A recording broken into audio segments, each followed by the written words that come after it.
Bienvenidos a mi canal. En este vídeo os voy a hablar de las revoluciones de 1848. A mediados del siglo XIX, una ola de revoluciones barrió Europa. Los participantes en los levantamientos y manifestaciones en diferentes países no estaban unidos por objetivos comunes. Algunos exigieron reformas, otros querían crear o restaurar estados soberanos y otros actuaron bajo los lemas de la unificación nacional. Los resultados de estas revoluciones también fueron diferentes.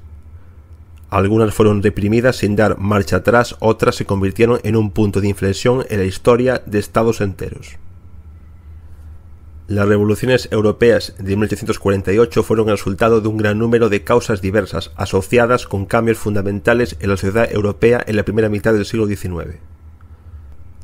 Los movimientos radicales y las reformas liberales encontraron una voz en los gobiernos de muchos países. La revolución industrial cambió la vida de los estratos más bajos de la sociedad, y gracias a la prensa conceptos antes desconocidos como nacionalismo, socialismo, liberalismo se difundieron ampliamente y ganaron popularidad. La crisis económica que asoló a Europa en la década de 1840 jugó un papel en el desarrollo del movimiento revolucionario. Se cerraron fábricas en Gran Bretaña y se redujo la producción en Francia. La pequeña y mediana burguesía, particularmente afectada por la crisis, responsabilizó a los gobiernos de lo que estaba sucediendo. El primer estallido del movimiento revolucionario fueron los acontecimientos de Sicilia en enero de 1848, cuando la población se rebeló contra el poder de los Borbones. En abril se creó un reino siciliano independiente con su propia constitución democrático-liberal. Al principio este evento no despertó mucho interés en la comunidad mundial, y el Estado existió solo hasta la primavera de 1849, pero pronto una serie de revoluciones se extendió por el resto de Europa. En Francia, Luis Felipe de Orleans subió al trono en 1830 durante la Revolución de Julio. Juró defender la Constitución e incluso inició algunas reformas políticas, pero esto no fue suficiente. Los liberales franceses aceptaron la elección del rey solo si realizaba reformas profundas, pero Luis Felipe se limitó a medidas poco entusiastas. Con el tiempo, la ralentización del ritmo de las reformas, la política represiva contra los opositores al régimen, el deseo del rey de subordinar el poder legislativo, propiciaron el crecimiento de la oposición republicana. Otro motivo de insatisfacción fue la formación de un estrecho círculo de altos funcionarios autorizados que pronto fueron condenados por abuso financiero. La élite gobernante mostró poco interés en los problemas de los estratos más bajos. A partir de 1837, los republicanos iniciaron acciones de apoyo a la reforma electoral, lo que supuso ampliar el círculo de votantes. El 22 de febrero de 1848, en París finalmente se inició una manifestación espontánea. En la noche del 23 al 24 de febrero, París se cubrió de barricadas, y ya por la tarde Luis Felipe abdicó del trono en las Tullerías, rodeado de rebeldes. Al día siguiente, a petición de una multitud de miles, el gobierno provisional instauró la República en Francia. El malestar en el país continuó durante varios meses más, y en las elecciones de diciembre de 1848, Luis Napoleón, sobrino de Napoleón Bonaparte y partidario del imperio, se convirtió inesperadamente en presidente de la República. En diciembre de 1851, Luis Napoleón dio un autogolpe de Estado. La República Democrática dio paso a un régimen autoritario y la revolución fue reprimida una vez más. En Austria, el sistema internacional europeo que se desarrolló después de la conclusión del Tratado de Paz de París fue beneficioso para Austria. La preservación de la estabilidad y la oposición a cualquier cambio sociopolítico desde 1815 se convirtió en la base de la política estatal del emperador Francisco I y su ministro más influyente, Clemens von Metternich. Con la ayuda del control policial y la preservación de un sistema administrativo arcaico, las autoridades austríacas esperaban salvar al imperio de las ideas revolucionarias que se estaban extendiendo por Europa con gran velocidad. En la década de 1840 se formó un ala liberal y radical en Austria. El socialismo también penetró en el país, pero otro movimiento, el nacionalismo, resultó ser una amenaza real para la integridad del imperio. Húngaros, italianos, polacos, con su historia independiente y su estructura social independiente, buscaron salir del poder de la dinastía de los Habsburgo y revivir estados soberanos. Los checos, eslovacos, eslovenos y rumanos no exigieron una autonomía total del imperio, sino que propusieron un programa de federalización del Estado. En marzo de 1848 comenzó un levantamiento en Hungría, iniciado por la nobleza de mentalidad liberal. El gobierno húngaro resistió hasta agosto de 1849 y luego renunció después de la derrota de las tropas nacionales del ejército del Imperio ruso, que intervino en la guerra. En Hungría se estableció un estricto régimen de ocupación. La revolución anti-austriaca italiana de 1848 también sufrió un revés.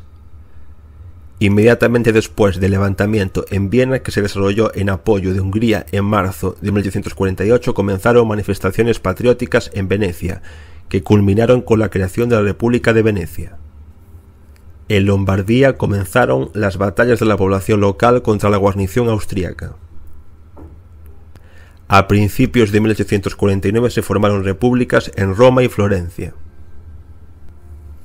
Sin embargo, las tropas nacionales italianas no habían experimentado liderazgo militar ni unidad política. El ejército austriaco derrotó a los rebeldes a mediados de 1849 y el movimiento liberal y democrático en Italia fue objeto de una severa represión. Los patriotas alemanes esperaban que después de la victoria sobre Napoleón se creara una nueva Alemania unida y soberana. Sin embargo, estos planes no estaban destinados a hacerse realidad. Formada en 1815 por decisión del Congreso de Viena, la Confederación Alemana era formalmente una federación, pero no tenía un gobierno común, un sistema legislativo o fuerzas militares. El pueblo alemán quedó decepcionado con los resultados del Congreso de Viena, que se manifestó en un movimiento estudiantil radical. La juventud exigió la unidad nacional de Alemania y las libertades constitucionales, y muchos se inclinaron a justificar cualquier medio, hasta el terror, para lograr sus objetivos. De 1815 a 1820 se produjeron una serie de actos terroristas, a los que las autoridades respondieron con medidas represivas: detenciones, endurecimiento del régimen policial, censura y prohibición de la organización de sindicatos de estudiantes. Sin embargo, el movimiento de protesta siguió existiendo en secreto. Después de la Revolución de Febrero en Francia, una ola de levantamientos similares barrió la Confederación Alemana, culminando en las capitales de Austria y Prusia en marzo de 1848.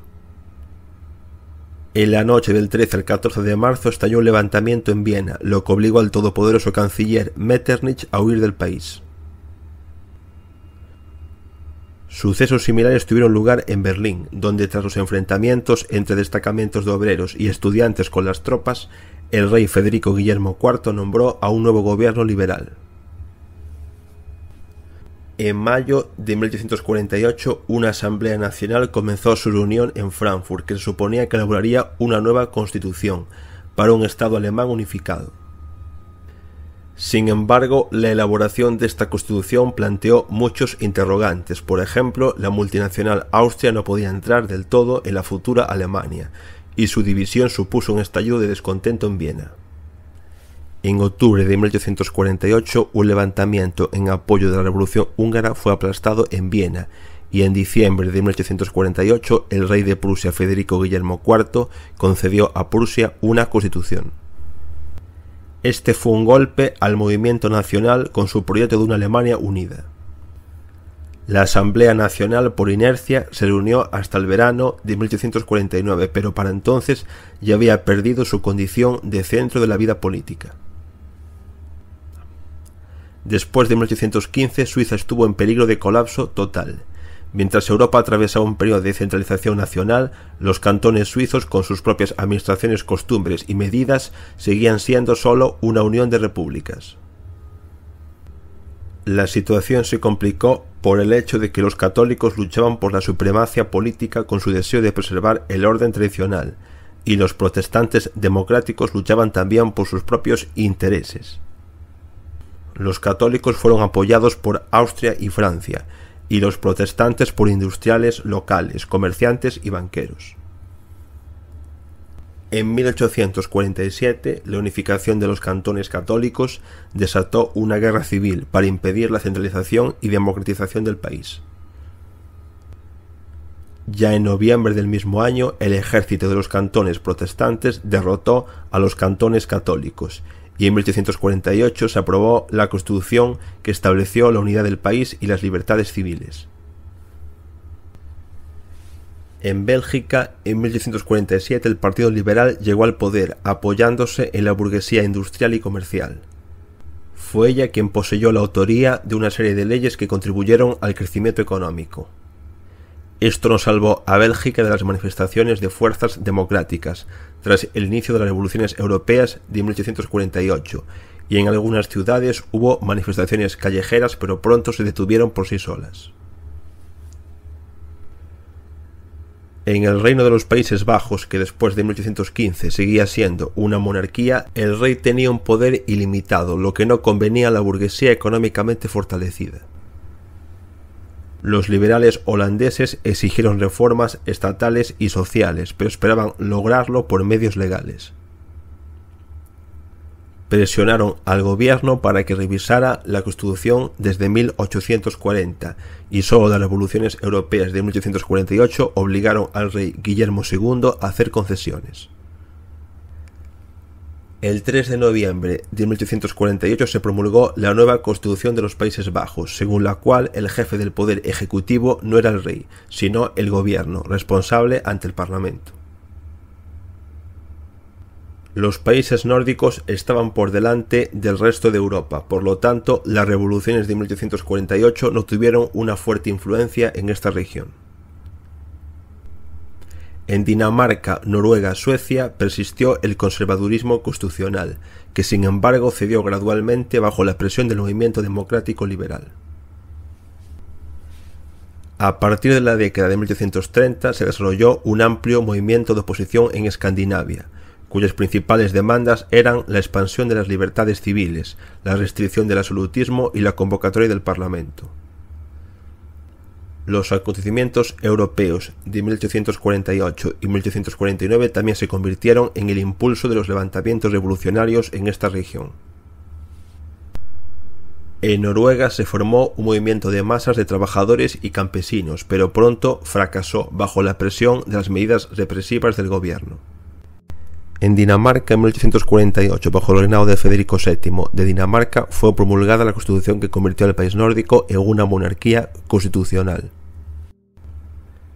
Aquí finaliza este vídeo. Gracias por haberlo visto y nos vemos en mi próximo vídeo.